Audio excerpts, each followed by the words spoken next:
નમસ્કાર મિત્રો વાવ વિધાનસભામાં કોકડું ગૂંચવાયું. ભારતીય જનતા પાર્ટીના પાસા શું અવળા પડ્યા? શંકર ચૌધરીની શું મુશ્કેલી વધી રહી છે? વાવ વિધાનસભામાં નવા વારસદાર કોણ હશે? એક ટિકિટ છે અને અનેક દાવેદાર છે. ભારતીય જનતા પાર્ટી મુશ્કેલીમાં છે.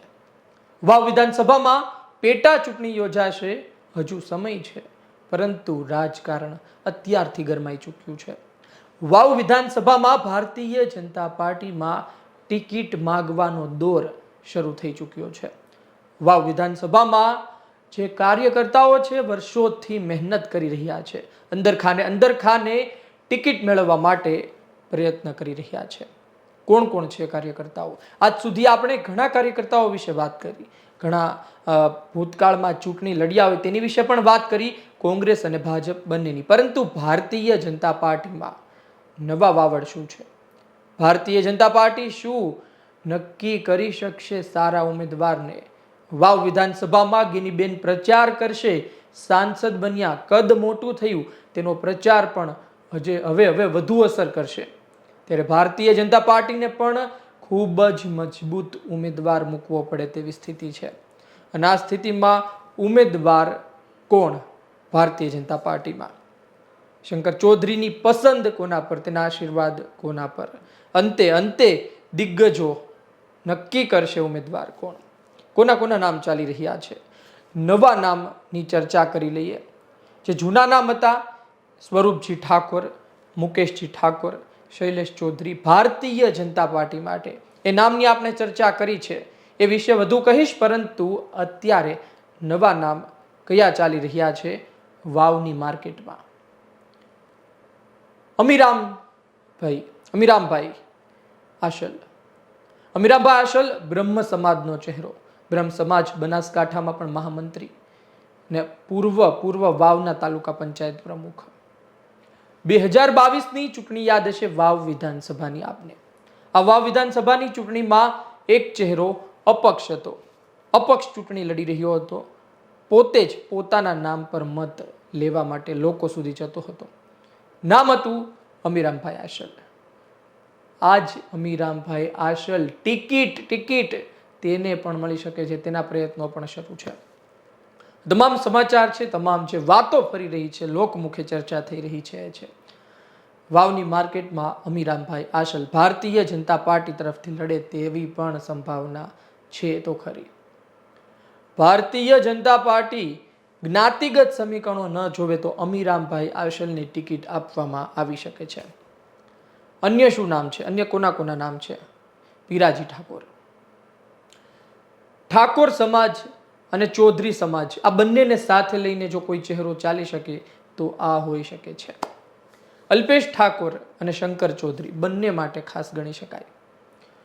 એક વાત તો એ પણ છે કે વાઇસ ચેરમેન બનાસ બેંક પાલનપુરના રહી ચૂક્યા. એટલે તમામ સરવાળો તમે જુઓ તો તેના પણ ચાન્સ તો ખરી. ઠાકોર ઉમેદવાર ફક્ત સ્વરૂપજી અને મુકેશજી નથી, તેમની પાસે આ પણ એક મોટો ચહેરો છે. ભારતીય જનતા પાર્ટી શું ચૌધરી પટેલ સમાજને તક આપી શકે, ટિકિટ આપી શકે? અને એ રિસ્કે કે જે બનાસકાંઠા લોકસભામાં થયું, ચૌધરી સમાજ, જો કે ચૌધરી સમાજનો વિરોધ નહીં, પરંતુ શંકર ચૌધરીની સાથે વાંધો હતો તેવી વાત વહેતી થઈ છે. શું ફરી વાવમાં ઠાકોર અને ચૌધરીનું થઈ શકે? જો આવું થવાની સંભાવના હોય, વાવડ હોય, તો ભારતીય જનતા પાર્ટી કોઈ પણ ચૌધરી પટેલને નહીં ઉતારે. તેમાં નામ છે માવજીભાઈ પટેલ. જૂના અને દિગ્ગજ છે, બહુ ચૂંટણી લડ્યા અને ધારાસભ્ય પણ રહ્યા વાવ થરાદના. ડિરેક્ટર છે બનાસ બેંક પાલનપુરના, વાવ થરાદના જાણકાર છે. અને એક વાત એ પણ છે કે તેમને તમામ સમીકરણો ખબર છે કે વાવ અને થરાદ બેમાંથી કોઈ પણ જગ્યાએ ચૂંટણીઓ કઈ રીતે જીતી શકાય, કોને સાથે રાખી શકાય. અમરસિંહ ચૌધરી યુવા ચહેરો, તાલુકા પ્રમુખ ભાભર પૂર્વ રહી ચૂક્યા. એક વાત એ પણ છે કે યુવા ચહેરા તરીકે તેણે કામ પણ કર્યું બનાસકાંઠામાં યુવા પાકમાં. પરંતુ જો ચૌધરી અને ઠાકોર સમીકરણ આવે છે તો પછી પડતા મૂકવામાં આવી શકે છે. અન્ય ચહેરા કોણ? ડીડી રાજપૂત. યાદ હશે, કોંગ્રેસમાંથી ભારતીય જનતા પાર્ટીમાં આવ્યા હજુ હમણાં લોકસભા ચૂંટણી પહેલા. ડીડી રાજપૂત 2017માં થરાદથી વિધાનસભા ચૂંટણી લડ્યા. સિમ્બોલ હતો પંજો. કોંગ્રેસ સામે હતા પરબતભાઈ પટેલ અને પરબતભાઈ પટેલ તેને હરાવી દે છે. પરબતભાઈ ધારાસભ્ય બને છે અને ત્યારબાદ તેમને સાંસદ બનાવવામાં આવે છે. થરાદ ખાલી થાય છે અને કોંગ્રેસના ગુલાબસિંહ ત્યાં જીતીને આવે છે. આ થરાદની સ્ટોરી હતી. પરંતુ ડીડી રાજપૂત પણ અત્યારે ભારતીય જનતા પાર્ટીમાં છે અને ટિકિટ માટે તમામ પ્રયત્ન થઈ રહ્યા છે. ટિકિટ મળે એ કોને ના ગમે? રાજકારણમાં કોઈ પણ વ્યક્તિ મહેનત કરે, શું કામ કરતો હોય? આગળ વધી શકે, ધારાસભ્ય બની શકે, લોકોના વધુ પ્રશ્ન ઉકેલી શકે અથવા તો માલ મલાઈ ખાઈ શકે. આ બેમાંથી એક વસ્તુ હોઈ શકે. પરંતુ કામ તો દરેક અંદરખાને કરી રહ્યા છે કે ટિકિટ એક વખત મળે. અન્ય ઉમેદવાર કોણ છે? ગજેન્દ્રસિંહ રાણા.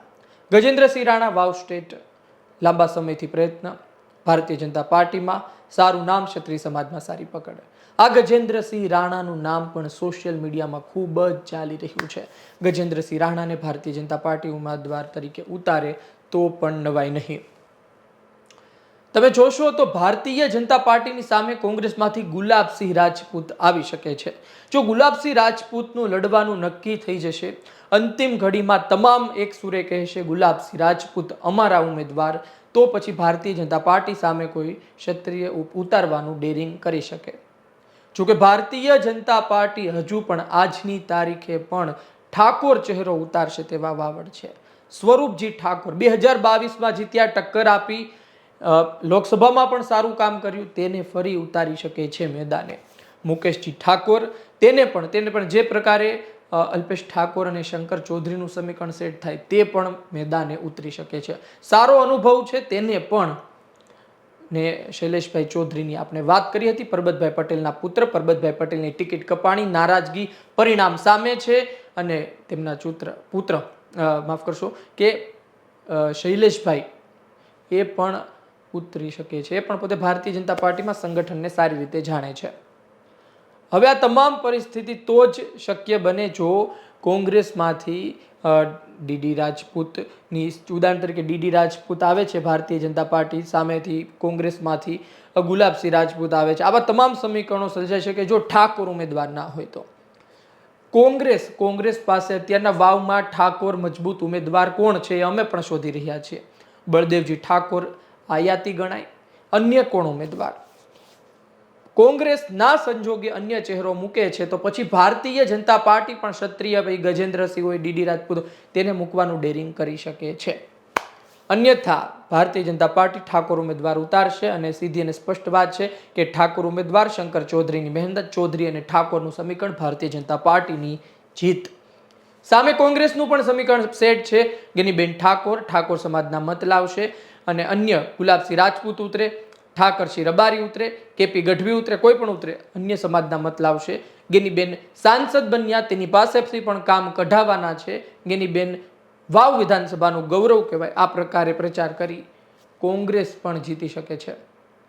અત્યારે તમે ઓવરઓલ સ્થિતિ જોવા જાઓ તો કોંગ્રેસનું પલડું વાવ વિધાનસભામાં ભારે છે. આજની તારીખે ભારતીય જનતા પાર્ટી દૂર નથી, કાંટાની ટક્કર છે, નજીક છે. ભારતીય જનતા પાર્ટીએ બસ ઉમેદવાર ઉતારવામાં ભૂલ નથી કરવાની. ભારતીય જનતા પાર્ટી સામે કોંગ્રેસ અન્યને ઉતારે તો પણ ગેનીબેન ઠાકોરનો પ્રચાર તેની માટે કારગર સાબિત થશે. આવનાર સમયમાં ખબર પડશે. આપનું શું કહેવું છે? ભારતીય જનતા પાર્ટી કોને ઉતારશે? એક ટિકિટ, ઘણા દાવેદાર શંકર ચૌધરી આનો નિવેડો લાવી શકશે, કોયડો ઉકેલી શકશે. સામે કોંગ્રેસ, ગેનીબેન ઠાકોર કોના પર આશીર્વાદ વરસાવશે? કોંગ્રેસના ઉમેદવાર કોણ હશે? આપના અભિપ્રાયની રાહ રહેશે. આ વિડીયો પસંદ આવ્યો હોય લાઈક શેર કરવાનું ભૂલતા નહીં. કોમેન્ટમાં આપના પ્રિય ઉમેદવારને લખવાનું ભૂલતા નહીં. મને આપશો રજા. નમસ્કાર.